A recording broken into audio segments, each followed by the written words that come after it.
Good day to all of you, and a special word of welcome. In trying to come up with an appropriate welcome message, I was sitting this morning and playing around with some things, and then I said, you know what? This is a milestone event. So if you have to listen to me for a while, I'm going to stand up here and say what I want to say. So just to kickstart this wonderful occasion today, I just want to say that all libraries have a beginning. And the kernel of this particular library was the Funzel collection of legal antiquarian materials gifted to UCT in June 1949. The Funzel Law Library was officially opened as a branch library in 1962. And so over the period of its 60 years in service to the law faculty, the library has taken many forms. As the faculty journeyed through different buildings on various campuses, so too did the library. As the faculty grew, so too did the library. And therefore, it is indeed a proud moment for me to welcome you here today so that we may jointly celebrate the 60th year in the life of the Funzel Library. The inextricable relationship between the law faculty and UCT libraries is underpinned by collaboration. Underpinned by collaboration, respect for the respective professions, and the realization of a common purpose, namely equitable access to materials for the study of the law and in-depth exploration of legal issues.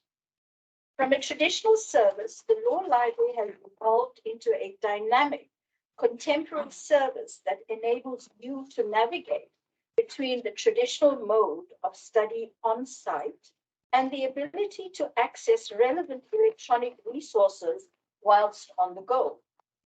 By keeping pace with significant technological developments in the field, which has resulted in a multi-format collection that caters for different academic needs, research, and learning styles, the Funzel Law Library has demonstrated its responsiveness to a changing scholarly landscape, which augurs well for its future. This challenging but exciting journey towards a well-respected and comparable library has been made possible by the professionalism, commitment, and tenacity of the library staff who set the standards of practice and engagement. It is also a testimony of the volunteerism and passion of academic staff to grow the rare and antiquarian collections, which is reputed to be one of the best of its kind. And so in welcoming you as a member of the faculty, some of you may have been students who use the library, former and current law librarians, members of the Law Librarians Professional Organization also, service providers, and well-wishers in the room and online. I also invite you to view the digital exhibition on our website and the exhibition panels on display, which detail this marvelous history and which will be mounted permanently in the Law Library.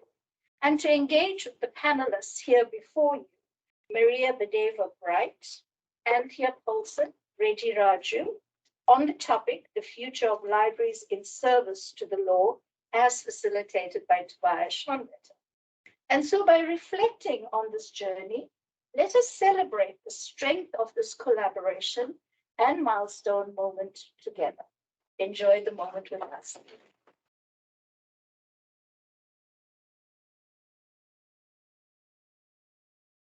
Is it directed to me now? Good morning. I wasn't sure whether we still hear from the dean. Morning, colleagues.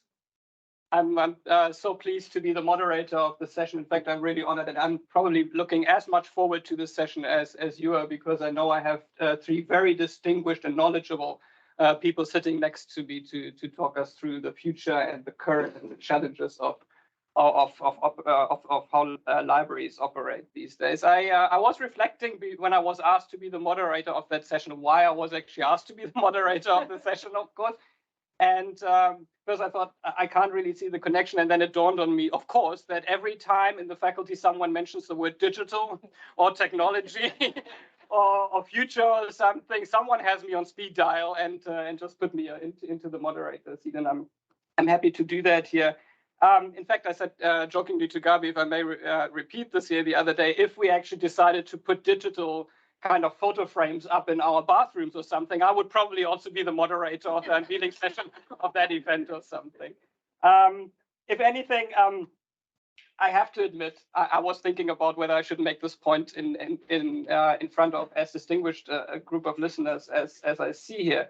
But I still make it. I found when I was invited to be the moderator, I find that quite ironic because I do remember still very well then when I came here almost 20 years ago to South Africa from Germany. I was one of these Europeans and Germans in particular that actually spent much more time outside and on the beaches than in the libraries at first. And I was much more intrigued by the nice weather and all that. And I do actually remember that one of my student colleagues back in the days referred to me as the professor of Camps Bay University or something at some point. But that has changed, and I realized very quickly the benefits and the virtues of using the libraries. Time caught up quickly with me, and I had all sorts of deadlines, and I needed to actually make myself put myself into the know of how the library works. And it worked very differently back then. It was the beginning of the internet and digital technologies, really. So things have certainly changed over the last 20 years. I'm a frequent user now and a huge fan, in fact, of the libraries, and I've engaged with you and, in fact, many others in the audience. In fact, when I saw you coming in, streaming in, I was like, oh God, these poor people. I just taught you 3 days copyright workshop the other day, and probably 50% of the people in the room had to listen to me for 3 days. So I keep my remarks here also relatively short because the substance really comes from my colleagues here on the left-hand side. But reflecting a little bit more seriously, perhaps why the library business actually interests me, beyond perhaps of how library business is of interest of all of us academics in the faculty, is that my legal domain, copyright law, has increasingly become seemingly a bit of a bottleneck for many of the activities that libraries engage with, especially in the context of digitization, in terms of using technology as a distribution kind of mechanism for knowledge materials, it makes me sad to think that perhaps to some extent we haven't pushed further ahead with our digitization efforts in the libraries because of the law domain that I teach and that I research, and perhaps some of the material that got lost in the fires not too long ago could have been digitized had it not been for suboptimal legislative frameworks that we are operating with. And so this is why we are in constant contact with one another. I'm fielding quite a bit of questions about copyright law all the time, sometimes satisfying, sometimes not so satisfying. I think because our law in this space is from the 1970s, and it really is a challenge to make that particular area of law work with the realities that we're going to hear much more about. Crystal clear to me is that the libraries are, as many other professions, but certainly also the libraries are undergoing tremendous changes at the moment. I think your business has changed significantly over the last decade or so. And I'm very excited to hear more about this now. I think you will be reflecting, Anthea, here about the current state and how we now take this forward into the future, and then we delve a little bit deeper into the topic. We will start off with Anthea Paulsen here next to me on my close right side. She's as many of you know, she is our senior librarian here in the faculty, and she will tell you how and why now and in the future the law library is the life and the heart of our law faculty. I summarized the abstract there a little bit, but I hope it still captures that.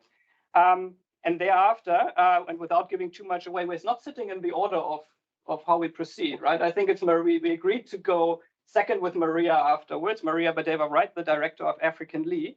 And this I have to read out indeed. She will argue that there is a growing push internationally to make law libraries essential actors to support data-driven transformation in the justice, legal, and legal education sectors. So quite a mouthful, and I'm looking forward to hear more about it. I think you have promised us to show us several real-world examples. If it works, we're going to use technology if load shedding doesn't get in the way.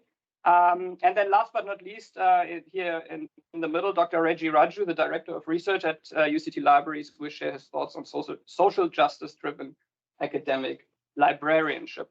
Each speaker has 10 minutes, so we are roughly 30 to 45 minutes away from getting to drinks and snacks afterwards. We have decided that we do the 3 talks and then we do like a combined Q&A session if this is okay. It would be nice if we were able to get an engaged conversation going. Otherwise, I will point to some people and ask some questions. I already took some notes here.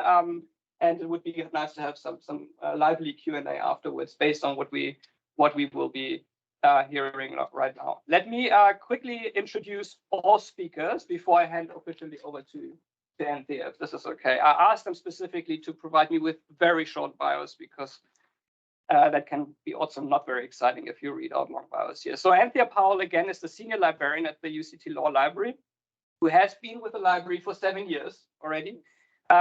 She has a master's in library and information studies from UCT, and she has worked at UCT for, believe it or not, almost 20 years. Her experience, we can top that still, I think, with your, wait for that. Her experience ranges from working at the Children's Institute at UCT to working with the cataloging department, and she has a keen interest in the lifelong learning of students, you said in your bio. But I added that I hope that you're also interested in the lifelong learning of staff, of course, because we should never stop learning. Then on my far right, Mariya Badeva-Bright leads the AfricanLII project at the University of Cape Town. She has worked on free access to law in Africa since 2004 and has helped build free access law portals in 14 African countries and co-founded the AfricanLII as a resource and a community hub for free access to law in Africa. She holds an LLM in law and information technology from Stockholm University, which I also didn't know before. So this is very exciting. And then Dr. Reggie Raju, last but not least, again, is the Director of Research and Learning Services at UCT Libraries. He holds a PhD in information science and is a C2 NRF rated researcher with a research focus on open access. He has been in academic libraries for almost 40 years. So lots of experiences. Those who know me know how difficult this introduction now was because I'm sitting. I never sit when I talk. I need to pace a room. So like sticking to the seat really has been a challenge. Anthea, over to you. I'm looking forward to Thank you, Tobias. Yeah, as you said, it feels very strange. For me, it does feel strange to be speaking to you as the academics of this faculty and as well as my and colleagues of the UCT Libraries. So I'd like to thank you for this opportunity to be speaking about the law library itself and the services that we have to offer. And as I was thinking about my topic, the heart and the life of the law school of where we are, based, it's such an opportune time to be speaking about the law library as we had come out of a very heavy lockdown and COVID-19 had hit us. And also the fires, as I'm looking at my colleagues across the room. It's such an opportune time to look at what we have had as part of our archives from 1962 when the library was established, the Brand van Zyl Law Library. And it's such an honor to be part of the library itself. And as Tobias has said, I've been with the library for 7 years from 2015, and it has been a huge learning experience for me. So as I get into my talk, that was just a brief introduction. The heart in the law school, heart and the life of the law school, the library itself. So the 5 points that I'd like to look at today is the space and facilities and how that has evolved and changed in the law library. So as you can imagine, for those of you who have been students and academics of the years in 1960s, that has definitely changed. The collections has changed. The instruction and the way we teach our students, and as you said, the academics, and as that as part of the lifelong learning of our students and academics. that has also changed. Our staffing and the new services that we have to offer, and then also our networking and partnering, not just with our students, but also with people from our OSAL group and our international law librarians groups, and with our academics. So where does this heart of the law school come from? It's actually a term that I picked up in the readings that I've done by Beatrice Teese from the United States in the UC Irvine Law School journal. In 2011, she wrote that the law library itself is the heart of the law school. And I agree with that, because as we see ourselves within the law faculty, we are embedded in the faculty itself, and we're part of the life of the faculty. So as things happen within the faculty, the library becomes part of it. And as I speak throughout my talk, that you'll see that we have been part of the happenings of the law school, as well as what students need from day to day. I'd like to refer to a quote from our predecessor, Tanya Barban, in the law library. She referred to the law library as a laboratory to the chemist and a museum to the naturalist. And I really like that quote in a paper that you had written, Tanya, in 1986. And so it's still very appropriate that we can refer to the law library as the laboratory of the law students. Okay, so now I'm going to be moving on to the facilities and how it's changed. So as you can imagine, the facilities has really changed. We're now open for 24 hours. I know academics might not feel very happy about it, but students have asked for it. And also in your paper, Tanya, you refer to our students had sat in at the time so that they can have more time to do their readings, to do their research, and prepare for the exams. So just to give you a bit of the numbers and how things are happening in the library, we have about 80 computers in the library itself. We have about 40 on our level 1, where our books and our resources are, journals and other publications. In our postgrad room, there are about 15 computers, 20 computers in our training lab, and then 270 seating spaces for our students. I got some stats from our access control center. In the past 6 months, there are about 47,000 swipes at the turnstile, and as students have moved in the library. On a typical day, like the 19th of September, there are about 207 students that have come in. Just the weekend, the 17th, 18th of September, a total of 470 students came to the library. So as you know, or some of you might not know, on the 17th of September, there were MOOCs happening. So students obviously made use of the library.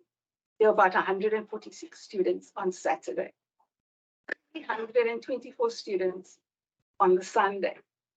And that is indicative of students and how pressurized they are to complete tasks, prepare for exams, and also complete their assignments. So that is the physical side of the library. The web presence, and I've received some data from our web developer, that during our COVID period, during January 2020 and 2021, there were about 51,000 hits on our library website. From 2021 to 2022, 54,543 hits, and from January 22 to present, about 40,000 hits. And according to our developer, our web developer, these are very quite high, and compared to other faculties as well. So we are sitting on the top of our log at the moment. As far as our collections are concerned, as you can imagine, things have definitely changed. And as you can see on our display, that we have moved from the very hard copies resources to our online and electronic resources and materials. We have access to all major legal databases, such as Westlaw, LexisNexis, South African Academic, which is the international databases, Hein Online, Lexis Library, and so on. I could go on. We have access to journals, not just in hard copy, but also electronic. A vast collection of law reports, not just South African and African law reports, but also international law reports. And these are in hard copy as well as available via our databases. We have subscriptions to all the UCT Libraries databases and our ebook collections. And as you can imagine, during the COVID period, we had to purchase many more electronic books. So as you have an idea of now our collections, I'm going to move on to the instruction and also refer to one of our predecessors in the library, Dilshad Bray, who had written an article in 2005 that has referred to the Kali tutorials. So some of you might remember those that were here in that time or the period. But those refer to the computer-assisted legal instruction. And this was a software that our librarians had developed and set up for the students so that they can get to know the databases, learn more about how to conduct proper legal research. And so that has been the trend even in 2015, when we further developed the way we instruct our students. The undergraduates, we've instructed so many students during this time, not just one-on-one and in person, but also virtually. And that has developed and changed and also evolved the way we instruct our students.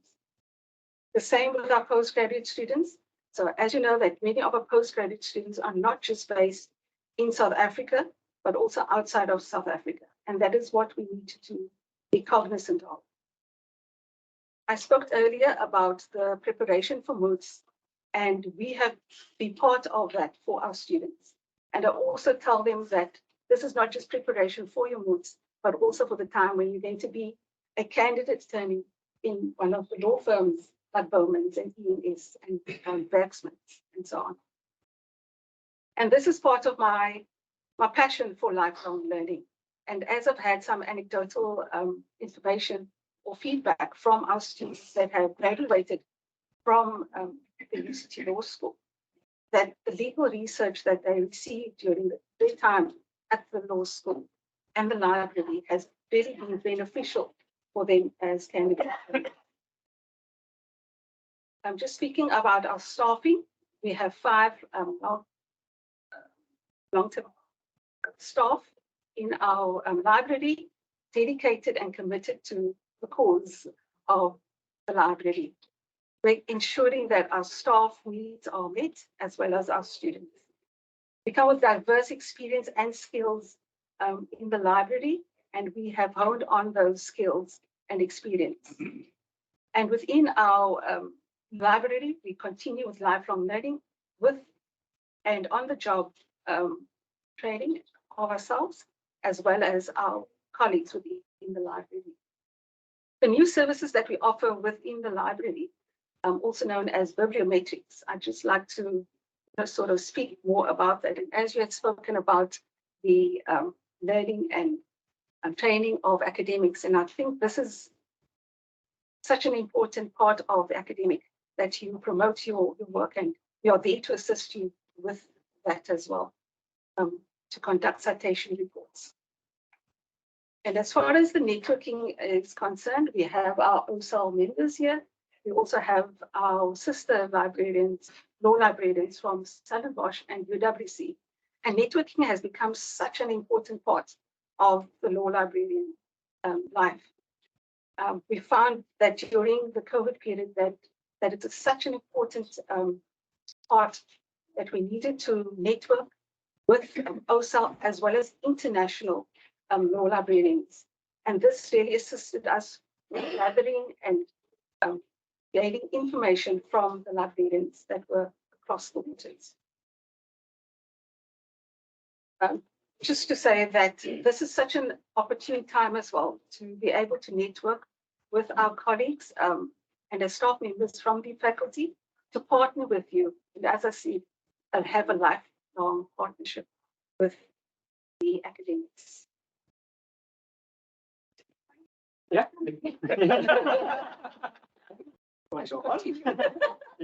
Have I passed my time? No, I'm keeping track of time. Okay. Just to conclude that within the readings that I've conducted, that there was a special report written in 2001. So that is a very long time ago.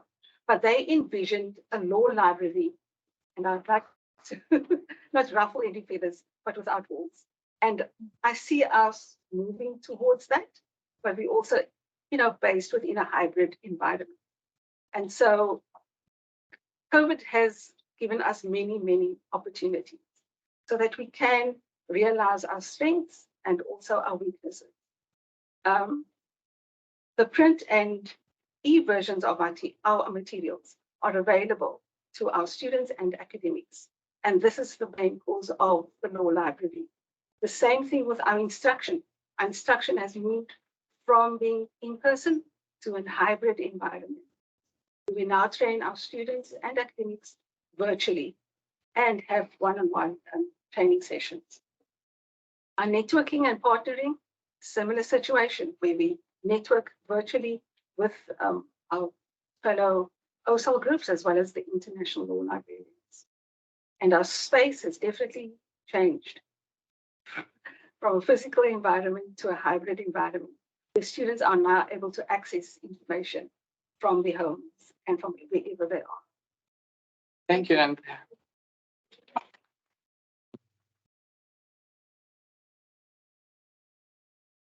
Thank you very much. I'm glad I didn't cut you off because I think the last 2 minutes were extremely useful because you concluded and you kind of started to also reflect on what the future of libraries could look like and should look like. And I think that's a wonderful segue into the next talk. And I think we go with Mariya. Thank you, Tobias, and good morning, good afternoon, everyone. Good afternoon. So, wow, it's 60 years of the Law Library, and it's a fantastic occasion for us to gather together and celebrate, reflect on how far the Law Library has come. And it sounds like an incredibly efficient operation.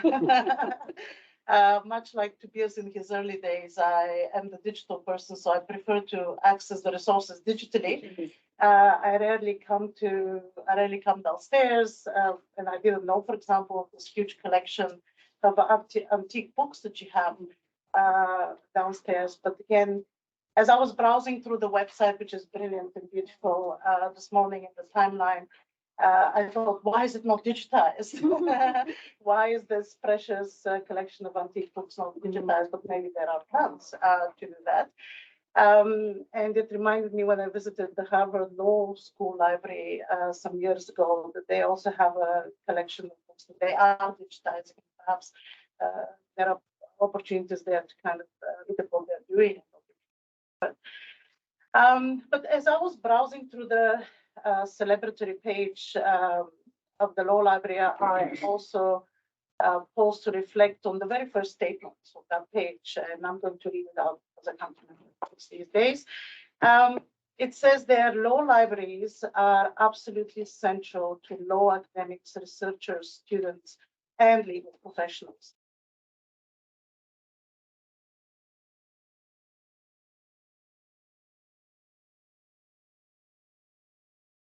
I think the example of the Internet Archive is critical to our understanding also of the future possibilities of our own subject-specific libraries, such as the law libraries.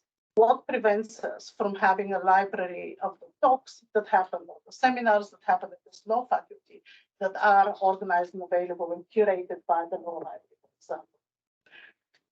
Whilst in the past capacity, in terms of our technology and our server space was constraining, nowadays we don't have these constraints issues. It takes me to the second major point that I would like to make today. And it's also immutable fact. The library is the focal point of information, and it should be equipped with the tools and skills to allow us to be more impactful in our work as part of the bigger picture of the justice sector.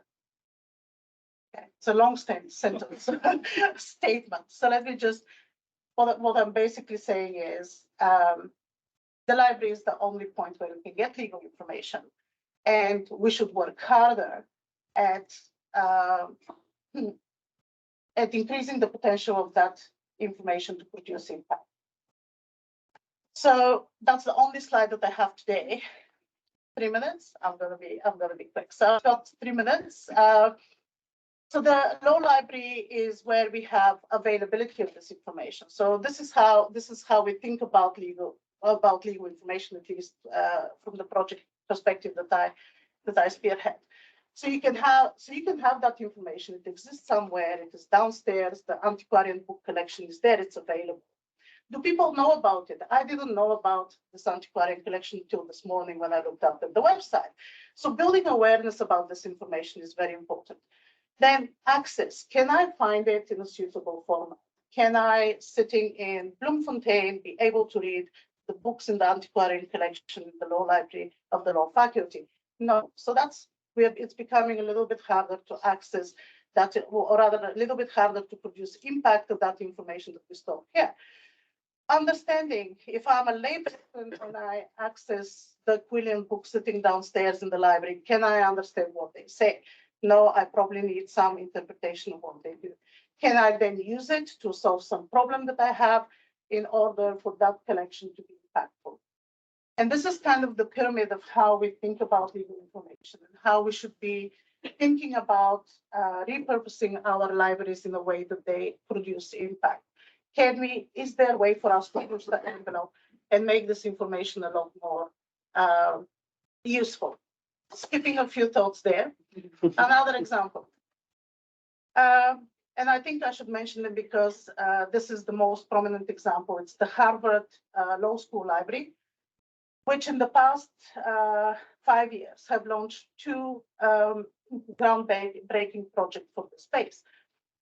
The first initiative is known as PermaCC, which is, if you just go to that website, you get more information, but it prevents link rot by archiving and preserving in perpetuity digital copy of the source that is captured on that database. So with that, what the Harvard Law Librarians have done is they have effectively bridged a huge gap and facilitated the researchers that use their library, facilitated the broader legal community in accessing and reusing information that has been in some way aired in the public space. The second project, which is much closer to what I do, is the Case Law Access Project. So long before the P word, long before the pandemic, Harvard Law Library actually started a project together with a commercial law company to scan all law reports within the United States. So this is millions of court records that they then not only scanned and just dumped somewhere to be accessed, notably via an API, so suggesting further technological use, but they also categorized, which is where they used their librarian skills. They used, so they added a lot of rich metadata to this data set.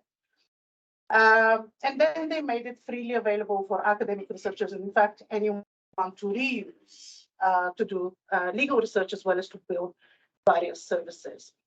So to contextualize this closer to home, last week I read on Legal Brief, and in fact I knew from our interactions in the Law Tech Lab that academics from this faculty presented research into the work of the Constitutional Court, which ranged on a range of topics such as the speeding capacity of our apex court to dispense constitutional adjudication. This type of research was, I believe, facilitated by data, and by data science that was services that were provided by the Law Tech Lab and the Data Center for Law and Technology here. And it was done hopefully a lot faster than if we look at the previous reviews of the Constitutional Court that were done manually by teams of students researching that data.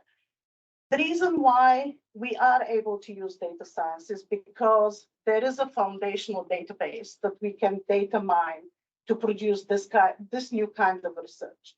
It would have been nearly impossible in the past because of resource constraints to visit the court, find all the hearing dates, to find all the judgment dates, and so on. This is now available at the touch of a button.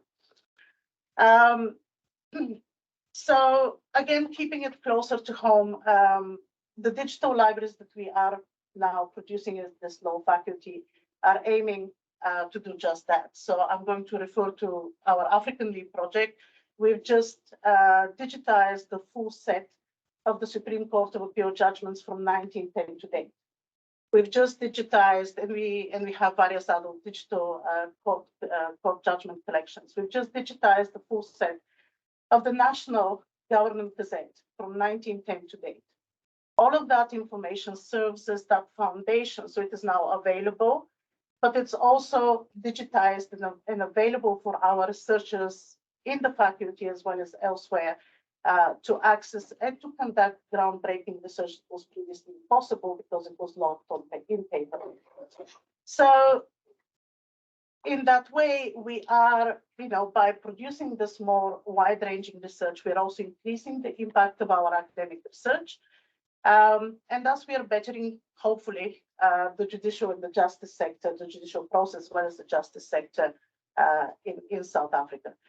I should mention that these data sets that we've just digitized, we are preparing copies and we are hoping to deposit them for archival at our law library as a digital copy of them, as well as the national archives and the libraries of the court. So we firmly believe that these data sets should be available, well, preserved, first of all, by proper law libraries, not just a website. They should be preserved by law libraries, and they should be used and reused by the wider community, by the wider academic community. Final point, 1 minute. Building on all of the things that I've just said, I think that there is an opportunity for law libraries in that sense to play a pivotal role in facilitating data-driven data research. It is not the job of the data scientist to be collecting and digitizing information. It's the job of information specialists. In fact, a lot of secret fun fact, none of the data scientists that I have met have the skills of a law librarian to make sure that there is a consistent collection that is properly tagged and metadata captured. So law librarians are the natural focal points because of the experience that you have to both digitize, archive, and preserve that data and ensure that academics as well as students have access to the tools and knowledge on how to use that data going forward. Thank you. So much.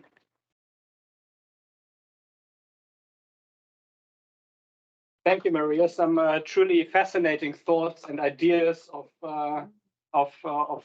how we could move forward. How I wanted to say that at the end of the session, but I think what came out quite clearly now is also this collaborative spirit between the law faculty on the one side and the libraries on the other side, of how we can actually make things happen together. Obviously, the input from academics and from research entities in the faculty is needed for the library to understand what is required.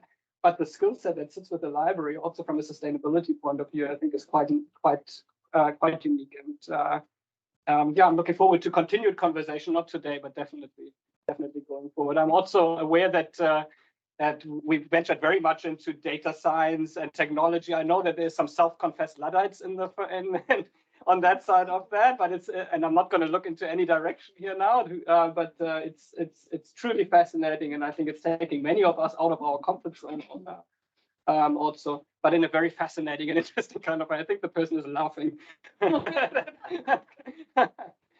Okay. And without any further ado, Dr. Reggie, over to you. And I'm particularly looking forward also to your remarks. I have some inkling that it will be about openness and the benefits of openness, because we have worked on this over the years quite a bit. And also about, I learned this now, don't we say pandemic anymore? Is that like a P word now? So I'm sure you also, it's like, it reminds me of, what is it? Harry Potter, Lord Voldemort or something.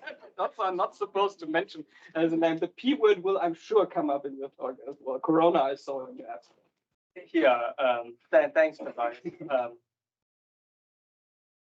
I must say it's a little bit awkward being the last speaker and then seeing lunch being on the other side. and I think I'm going to take a slightly different stance and introduce the whole concept of social justice within librarianship. We talked about the P word, and I think academic librarianship has been in rapid transition given its response to COVID. But I think the critical issue for us, especially in the global South, that transition is far broader and deeper, with social justice principles underpinning that transition. Tobias was quite clear about how long I have, and hence I'm going to speak to just four, or to introduce just four services that contribute to the changing role of the law library. I was anticipating that Mariya would talk a little bit more about open access, and then to feed your issue about open access, I will not disappoint you. But what I want to talk about is maybe a new service that is called Library as a Publisher. This library service is gaining traction across the world. But the focus with the Library as a Publisher has been on journal publication. At the University of Cape Town, we have taken the deliberate step of looking at it differently. And the approach we took was on focusing on open books publishing. Our stance is based on focusing on the needs of the country, right? And this has forced us into a leadership role. At UCT, we have published 23 books thus far. And most of these books are embedded within a social justice principle, within a social justice paradigm. And I'm going to give you one example to demonstrate how we, through these particular principles, are addressing the concerns not only of students at UCT, but students within the country and across the world. And I'm going to use an example that makes us look good. Okay? And that is the constitutional law for textbooks. It was a textbook that was written for students by students. And this book was published in March 2020. It has solicited 120,000 downloads to date from across the country, right? And not only that, the intention was to provide a textbook for students in South Africa. But this textbook has been downloaded by more than 80 countries across the world, including the global north. So in essence, what I'm suggesting here is that we as a library are meeting the imperatives of the country. We talk about social justice, we talk about decolonization. This is exactly what we're addressing in terms of this particular publication. So in producing this particular textbook, we're also providing an alternative forum to address the exorbitant prices. I know we have vendors amongst us, the exorbitant prices of textbooks, right? But as much as we talk about that, we talk about also flipping the model, flipping the flow of information. I think that is important. How do we flip the flow of information? Instead of libraries collecting information resources from outside and making them accessible for the inside, for the consumption inside, we are taking UCT content and making that accessible to the outside world. When we talk about decolonization, this is one of the services that contributes directly to the decolonization of the curriculum. The second issue that I want to talk about is that of scholarly and research capabilities. The age-old concept of information literacy is being replaced with a positive concept of scholarly and research capabilities, developing capacity for lifelong learning. The entire scholarly and research capabilities program is mapped on the research life cycle to make the students aware of how the different interventions contribute to their success and to lifelong learning. The scholarly and research capabilities program is split into modules, and the student can take these modules when they are confronted with the need. The problem that we have continuously, and this is a perennial problem across the world, and that is we deliver information literacy programs, and we expect the students to remember that 6 or 7 months down the road. So basically, it is a program that has very little impact given its disconnect from the need. The program accommodates students from diverse backgrounds, offering greater opportunities to students who are not familiar with exploiting the tools and services of the library. So you take the module when you have that particular need. The third service is called Research Landscape Analysis. This was a service that was developed by UCT to contribute to the university meeting the NDP agenda, the National Development Plan agenda. This service may not have the same impact for law as it would have for the science discipline, and primarily because of the tools that is used to deliver this particular service. But be that as it may, the librarians can play a significant role in working with the students to identify areas in law that have not been exploited before. We can identify leaders in specific fields. We can work with the faculty to identify collaborators or people that we can collaborate with. There are myriad of possibilities that can be exploited by this particular service. This is not your traditional role of the library as a service. It was developed in-house to meet institutional and national imperatives. Here, we like to think that we are addressing the perennial problem of identifying niche areas to grow the next generation of researchers. We like to see the service as breaking down glass ceilings. Another service, and this is more traditional, is called, to the research landscape analysis, is systematic reviews. Again, I think most of the scholars in this room are asking, how does this influence us within the law faculty? Because it is a service that is growing rapidly within the health sciences, but it is also having other implications, and it is also being rolled out in other disciplines.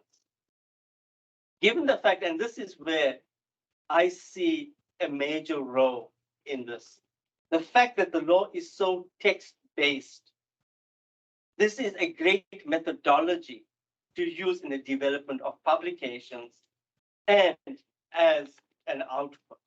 Now, the librarians have played a significant role, or are playing a significant role, either as authors or co-authors, and as librarians in terms of systematic reviews.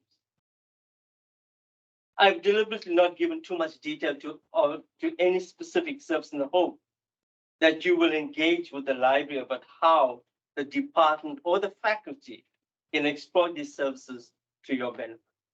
Well within 10 minutes. Well within 10 minutes, 1 minute talk. Wonderful. Thank you so much for this intervention as well. In fact, at the beginning of when you pointed out that I pointed out for how long you have been in the sector, I now know how Justin Trudeau, the Canadian Prime Minister, but I'm not sure whether you've seen the clip where the Queen, the late Queen in the 2018 was thanking him for him reminding her how old she is when he said, how many Canadian prime ministers she had seen within her stint. So that reminded me of that. I had exactly that feeling of, oh my gosh, I should not have said this. Thank you for this. And in fact, your remarks reminded me personally of why I really I said this many times, why I love the library here at UCT, right? Because I can really feel very strongly that there is a vision and a mission driven that drives activities at the library. It's not just doing business as usual, it's actually doing business for the purpose of a greater good. It's so social justice drive that underlies your activities and that kind of informs the activities that you're doing. I think it's very important for me to see, and it's very satisfying to see that. Okay, you actually did not stand between the audience and food and drinks. It's me, because I have to round this up. And in fact, it is the audience itself that stands between food and drink, because we are left with about 10 minutes or so of Q&As. I'm expecting dozens of questions, so I thought I clustered them in questions of 3 or so. Well, let's see whether we're actually getting any, even if it's just a comment, any reflection. It might also just be something like congratulating the library for their 60 years, anything really. I have made backup plans so that we get a discussion going, but perhaps I just open it up to the floor for now and see whether anybody is brave enough to get us going. Perhaps. Wonderful. Wahida, thank you so much for doing this. I actually just want to share an anecdote. Sure. And gratitude. I studied at UCT as a student from 30 to midnight. And so I was in the law faculty on upper campus. Admin law, criminal law, in the law library, Anthea Paulsen was there, Bill was there, Latifa Omar ran the law library. I was in chief librarian at the time. And it was a very different climate because, of course, we didn't have computers. And I feel quite proud of being the first part of the first cohort of students in the computer lab set up in 1995. And we had the DOS system. Right? So no Windows, no. But it's where I cut my teeth on a computer. And it's where I learned to type. And the way in which we were being trained as law students back then, you know, we were forced to go and find the law report or the book. So we had to learn the Dewey Decimal System and actually find, you know, our copies of and if we needed to find material that was not in the library, in the library load, we had to wait weeks for the book to actually arrive. And so with my students today, you know, I tell them how happy they are that they're able to get information at the touch of a button. But it's really, I mean, even from back then as a student, and then my development as an academic in the law faculty as well, I can say that one thing that has been consistent has been the attitude of in the library to always be ready to help, be willing to assist, you know, no matter at which time any one of us, either as students or law academics, approach them. And so I want to share my gratitude with staff. I mean, just the other day I asked Anthea, please find this Indian case. For some reason I can't find it online, and you know, within the day. So wonderful. Thank you. Thank you.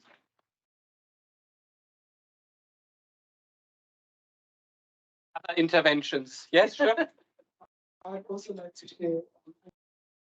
I didn't study only actually came onto the UCT campus recently as a staff member at the HRU. And I was looking for a piece of information about how many women judges there were in South Africa in 1994. And every article I saw online cross-referenced to another article, but no one had the statistics. And I emailed the Department of Justice. They didn't reply to the email. So I didn't get the information. So I had to think creatively, and I thought of a low-tech solution, and I ran down to the library And I found that in the law report, at the beginning of the law report, they list all of the judges. So I looked at the law report in 1993, and they listed all the judges.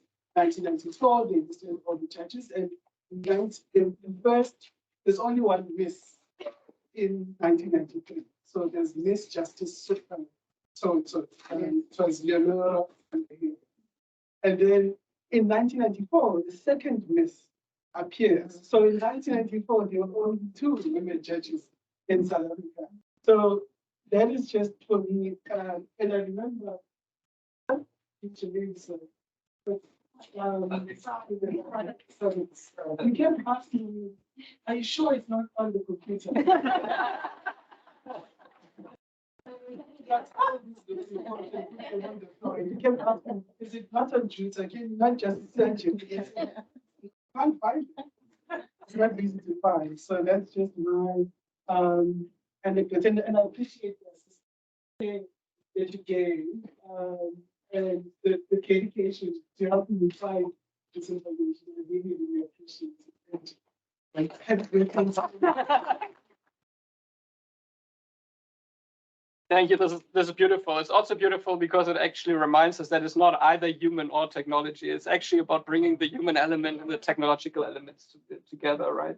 Something that we also learned during Corona. I think technology is not going to solve everything, and just moving full steam now to online and all this, even though some of our students seem to prefer that, it's not going to be the solution. And after that, maybe. But I have you down because Hannah is not here. Thank you so much. The one thing that was not mentioned was the extremely useful service we get from the Law Library. And I specifically got it from Anthea. You apply for Assoc and you need to do this citation thing. Yeah, so, and it's so crucial. And it is so lovely to have the Law Library assisting that. That's very big from the side of the staff. So thank you very much. Thank you. Thank you, Anna.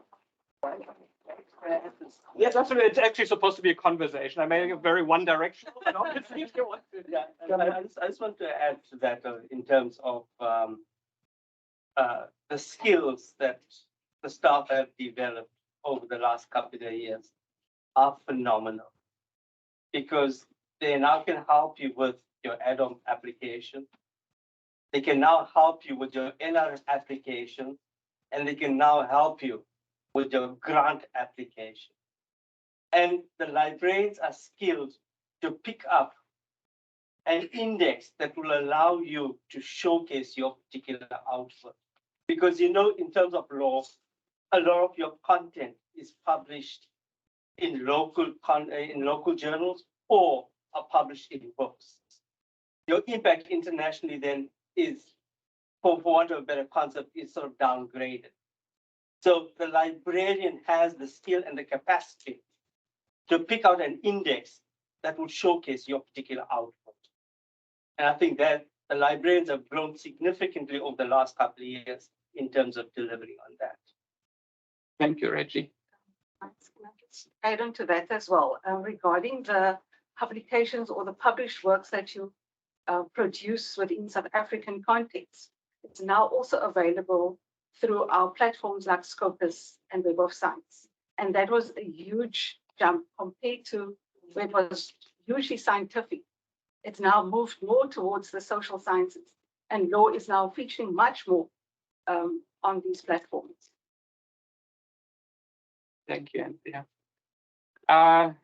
I have just one more note on my piece of paper. We had a crisis meeting yesterday about load shedding, and I remember that there was one intervention from Hannah, actually, who's not here. I have looked, unless you can see her, that's why I was getting up now, that we should take one of those items that we discussed into this discussion as well. Only that I personally did not really understand the point that she was making there, but Johan, you put your thumb up, and I wonder whether this means that you can actually stand in and bring what she raised yesterday about policies and the future of digital libraries into this discussion. Sorry for putting you up here, but I thought you might be able to speak to that.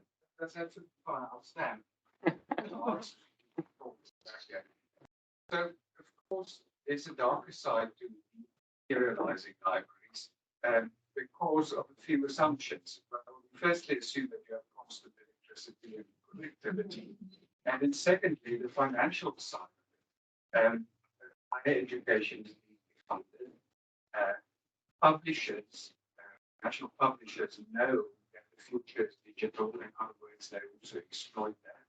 So when you have another round of austerity, one of the first things that is cut is the library subscription budget. And so that raises tension. Do we continue to also invest in physical assets in the library, buy books, law reports, and in physical form, in addition to the electronic version? Most people want to have, but that's got huge financial implications. So that is the challenge for the future, as I see it. And that's what I think the comment was about yesterday. Is as soon as the power goes off, wonderful digital products is just not. And we tell our students come to the library so that is the tension for the future, and that's something that we're going to face here in summer. Is how to get that balance right. And so lastly, just thank you very much for organizing this one for me. And it's always fantastic to work with you. It's one of the great pleasures of being here. Thank you, Johan, for coming in. I wonder we can wrap up by maybe if there are some reflections to what Johan just said. I think there is a deeper, okay, sorry, yeah, and one more. I think there is an additional element, Johan, that moving also from a purchase of hard copy books to a subscription-based model means that the moment you end the subscription, you might lose access even to older versions, and that kind of diminishes the access opportunity as well. So I'm also, I obviously don't have the solution, but it's a challenge. So I wonder whether there are any reflections and thoughts, or whether we just need to plead for larger library budgets going forward. It's a challenge. We've been warned not to be too open access, but I can't resist. Yes, I don't think that we have the solution today in this panel to this challenge. I think it will be a struggle for some time to come, but I think it's worth investing in solutions that address some of those problems. And there are such solutions out there, and I think more public domain information helps us build those solutions. That's all I can say. Thank you. And look, I think either way you slice the cake, you're gonna end up with the same challenge. But I think when we look at digital content, we look at the principle of accessibility. Mm-hmm. You're talking about it being accessible 24/7, if there's electricity, okay? As opposed to it being in the library. So if one wants to look at it in terms of return of investment, it is a greater return when students or academics are using it all of the time, rather than walking down to the library, borrowing, keeping it in your office, and knowing academics, they have their own libraries in their office, and nobody has access to that content. This way here, we're making the content more accessible. I mean, you have lots of academics who are turning and says, here is my collection. You open it, all library books. So, yeah. Okay, I pledge to return the book. Just right after the one more intervention, and then I want to hand over to the dean to conclude. I think I'm going to spend 1 minute. I just want to say to the UCT Library, we have also the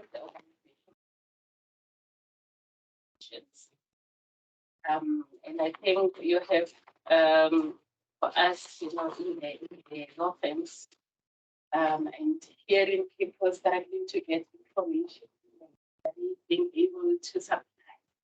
I think we have in the same kind of vibe, you know, in terms of the users and the librarian. And networking, collaboration, also, helping each other, and especially when we had the pandemic, we were frustrated. We don't have everything. Not everybody has everything, and we have limited resources. But through collaboration with universities, we are able to serve our lawyers. And Mariya, through your digitization, you know how difficult it was when we were about to get the African legislation. Thank you so much for the initiative. We really appreciate it. Thank you.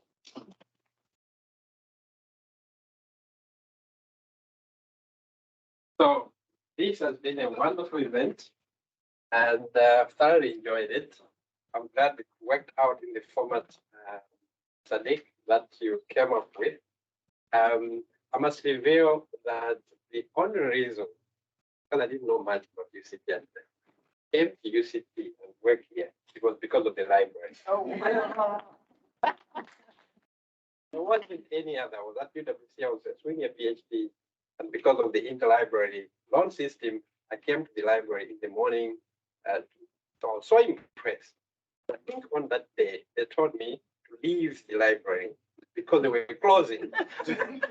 that is how I was impressed. So when it was advertised, the post was advertised in commercial law, not public.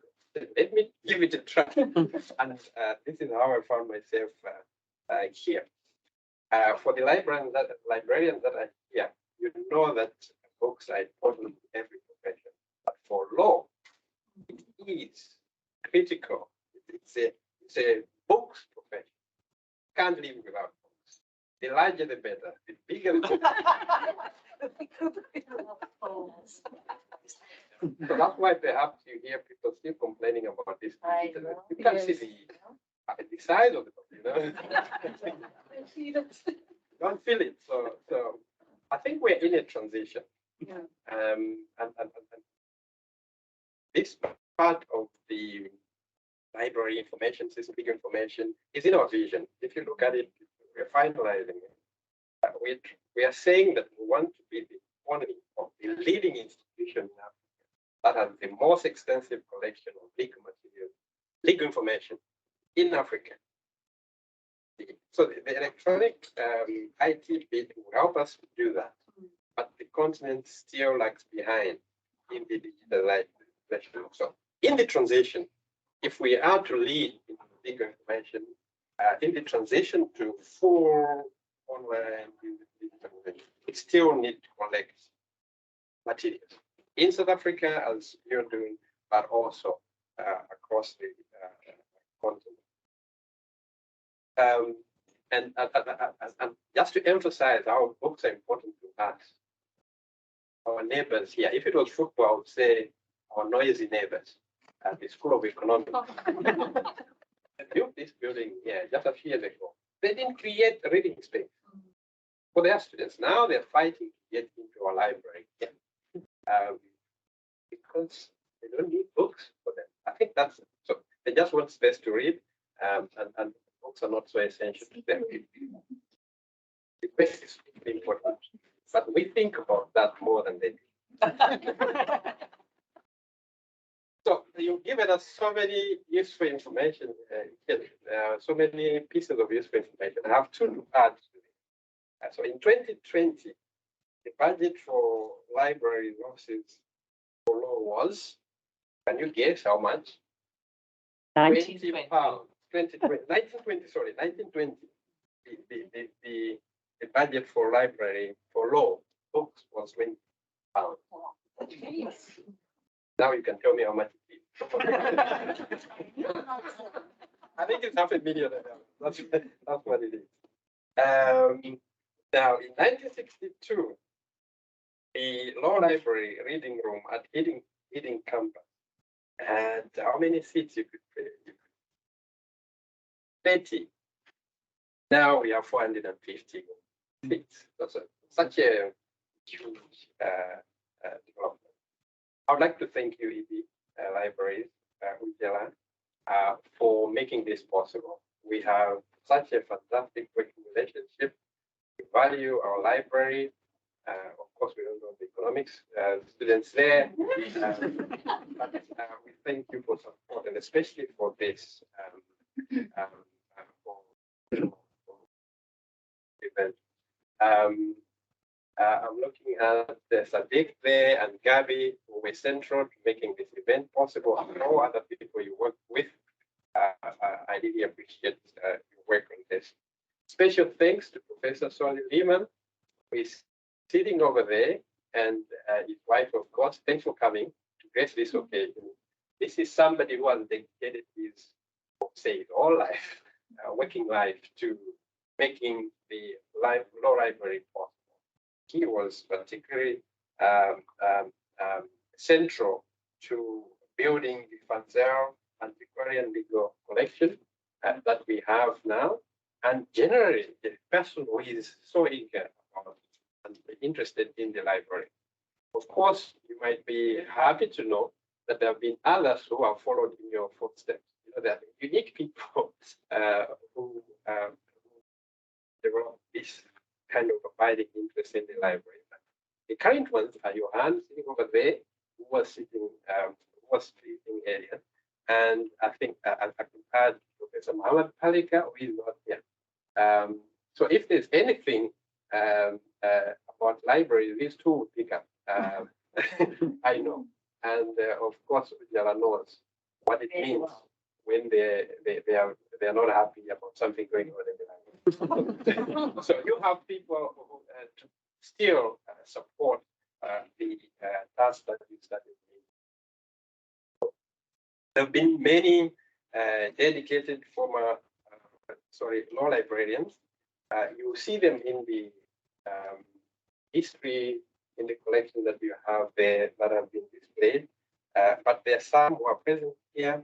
I'll mention only the more recent ones. I think Tanya, here. Yes. Yes, please.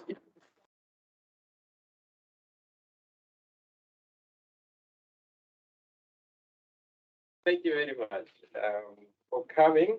I don't know whether Amanda is here.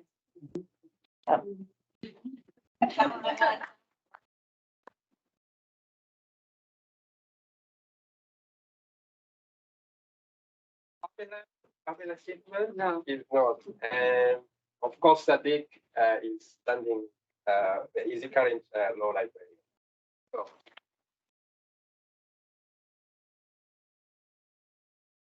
the current members of staff, Anthea is here.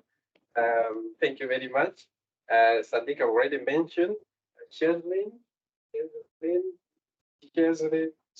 Lavender, Zulfa, Zulfa. At the back, Zulfa is at the back. Patrick, Mataba. Thank you. Ishan, you retired or what? Because